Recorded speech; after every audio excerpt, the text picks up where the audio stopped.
বন্ধুরা আজকে তোমাদের কাছে আমরা লামডিংয়ের একটা হিংসুক্তি মহিলার কথা কইতে আইছি। এই মহিলাটাই আমার না এত হিংসা করে, কিন্তু বিশ্বাস করে বন্ধুরা তাইনেও বহুত মানুষের ভালো পায় না, সত্যি কথা বন্ধুরা। তো এই কথাটা আমি কইতে না করছি লিগে আমি তোমাদের সাথে কথাটা পুরা কইমু, কিন্তু জানো বন্ধুরা আমার এত হিংসা করে কিন্তু একটা কথা কইয়া দিই, এই মানুষটা কিন্তু আমার আত্মীয় স্বজন আরই পড়ি কিছুই না, আমার প্রতিটা বাক্কা দূরে তাইনোর ঘর আর আমার আত্মীয় স্বজন না, কিন্তু তারপরেও আমার এত হিংসা করে। আর আমিও জয়গুরু দীক্ষিত, তাইনো জয়গুরু দীক্ষিত, তারপরেও তাইনোর মাইন্ডটা এত খারাপ কেন? এভরিওয়ান, আজকে কোনো ভিডিও দেই নাই, তার কারণ অনেক কিছু আছে। আজকে রান্না বাড়া করে এই মাত্রই খাইলাম। তো একটা কথা তোমাদের কাছে শেয়ার করতে আইছি বন্ধুরা, তোমরা কে জানো, আমার যেই চিনো তারা তো জানো আমি কোন ধরনের মেয়ে, কীরকম মেয়ে বা কীরকম বউ সবাই জানো। যাই হোক, আমি এটা কিছু আবার কইতে লাগে না, যারা জানো না বন্ধুরা তাদেরকেও বলছি। আমি মানে একদম সাধারণ ঘরের মেয়ে, একদম সাধারণ ঘরের বউ, আমি আগেই বলেছিলাম।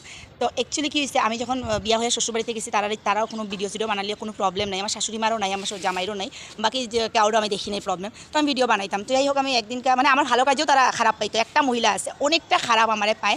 যখন আমি মন্দিরে গান গাইতে যেতাম, জয়গুরুর গান গাইতাম মন্দিরে, উনিও জয়গুরু, যখন আমি অনুকূল ঠাকুরের গান গাইতে যেতাম মন্দিরে, সবাই আমার পছন্দ করতো। তখনও তাই অনেকটা প্রবলেম আসছিল, আমার অনেক কথা শোনাইতো। তো যখন দেখছি আমার খারাপ মানে শোনাইতেছে, তখন আমি আর বেশি করে গান গাইতাম। যাই হোক, আমার গান সবাই পছন্দ করে, আমি ঠাকুরের গান গাই, পছন্দ না করলেও আমার ভালো লাগে, আমি গাইতাম। যাই হোক এটাই। তারপর যাই হোক, এখন ব্যাঙ্গালোরে আইছি। তো ব্যাঙ্গালোরে আমি ভিডিও বানাইছি। প্রথম যখন ভিডিও বানাইতাম শাড়ি বা নাইটি পরেই ভিডিও বানাইতাম। তো এখানে তো কেউ শাড়ি পরে না, যার জন্য বেশি শাড়িও আনি নেই, কুর্তা এগুলি আনছি। তো কুর্তি পরে একদিন দোকানে গেছিলাম, সেই ভিডিও দেখে অনেকটা কমেন্ট করছে, বাড়িতে কমেন্ট করে, আমারে কমেন্ট করে না। তো যাই হোক, এই কথাটা আমি শুনছি। শোনার পর আমি কী করছি দেখো, আমি প্যান্ট শার্ট পরি না বন্ধুরা, আগেও পড়ছি, মেয়ে থাকতে পড়তাম, তারপরে আর পড়ছি না। মেয়ে থাকতে মানে কি আমি ছোটো থাকতে পড়তাম, বড় হয়ে আর পড়ি নাই। তারপরে তো যখন শুনতে পারছি যে আমার খারাপ কমেন্ট করতেছে, তো তাইনরে জ্বলানির জন্য আমি আমার হাজব্যান্ডের প্যান্ট পরে একটা ভিডিও বানাইছি, জিন্স প্যান্ট পরা, মানে এই যে এরকম ট্রাউজার পরা। তো সেটা দিয়েও তারা কমেন্ট করছে। তো যাই হোক, অনেক খারাপ কমেন্ট করছে। তারপর ওই দিনকে আমি রাগের ছুটে আমি হাফ প্যান্ট পরে ভিডিও বানাইছি, যাতে উনির চৌকে পড়ে।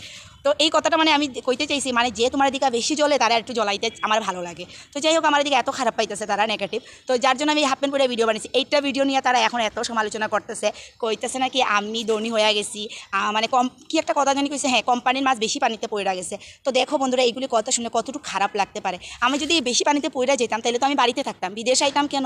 আমার হাজব্যান্ড কেন বিদেশে পড়ে থাকতাম, বেলেগের কাজ কেন করতাম? আমি কোনো একটা ভিডিওতে কইছি নাকি যে আমার হাজব্যান্ডে চাকরি করে বা আমি এখানে চাকরি করতেছি, আমাদের বিল্ডিং আমরা কিনা লইছি? আমি তো এরকম কোনো কথাতেও কইছি না যে বিল্ডিংটা আমরা কিনা লইছি, আমরা অনেকটা ধনী, টাকা পয়সা আছে। আমরা টাকা পয়সা এত নাই, আর আমরা গরিব মানুষ। বেলেগের বিল্ডিং আমি সবসময় কইতে থাকি, ছোটো রুম আমরা থাকি, টাকা পয়সার কম। যাই হোক, যেরকম আছি ম্যানেজ করে ভালো আছি, হ্যাপি আছি। এই হ্যাপিনেসটাই তারা দেখতে পারতেছে না। আমি যে হ্যাপি কইরা থাকি, আমি মানে কীরকম মানুষ বন্ধুরা, আমি যদি বেশি পাই বেশির মধ্যে আমি থাকতে পারি, আর কম পাইলে কমের মধ্যেও আমি থাকতে পারি, ম্যানেজ করে আমি থাকতে পারি। তো যেখানে আমি যেতটুকু পাইছি তার মধ্যে আমি চাই অনেকটা হ্যাপি হয়ে থাকতাম। সেই হ্যাপিটাই মানুষগুলি আমার সহ্য করতে পারতেছে না, এত খারাপ কথা কইতেছে। তো তার জন্য একটাই কথা কমু, তোমরা যেটা খারাপ বেশি পাও আমি সেটাই করুম। তোমরা যদি খারাপ পাইছো যে এইগুলি ভিডিওতে, আমি এগুলি ভাবছো ডিলিট করে দেবো, কোনো দিনও না। আমি সেরকম ভিডিও আরও বানাবো। তোমাদের যদি ভালো লাগে তাহলে দেখো, না দিলে আমার আনসাবস্ক্রাইব করে দিতে পারো, এটা তো কোনো প্রবলেম নেই। এত খারাপ মাইন্ড তাদের। কিন্তু যারা আমার কমেন্ট করছে জানো বন্ধুরা, মানে 12 হাতের শাড়ি পরে কিন্তু সারা অঙ্গ বাইরে থাকে, একটুকু মানে ঢাইক্কা শাড়ি পরে না, ব্লাউজ পরবে এতটুকু। নিজের দিকে চায় না একবারও, আয়না দিকে মানুষের খালি বদনাম করতেই থাকে। কেন বলো তো বন্ধুরা? একটু টাকা পয়সা তার বেশি আছে, একটু ধনী, যার জন্য মানুষের বদনাম তুকাইয়া হাঁটে। খাইয়া তো কোনো কাম নাই। গরিব মানুষ একটু বাচ্চার একটু রাস্তা খুঁজছে, হিটাতেও তার প্রবলেম। আর তারা তো টাকা বকা পাইতেছে, লিগা তার কোনো প্রবলেম নাই, লিগা মানুষের বদনাম খুঁজা হাঁটে।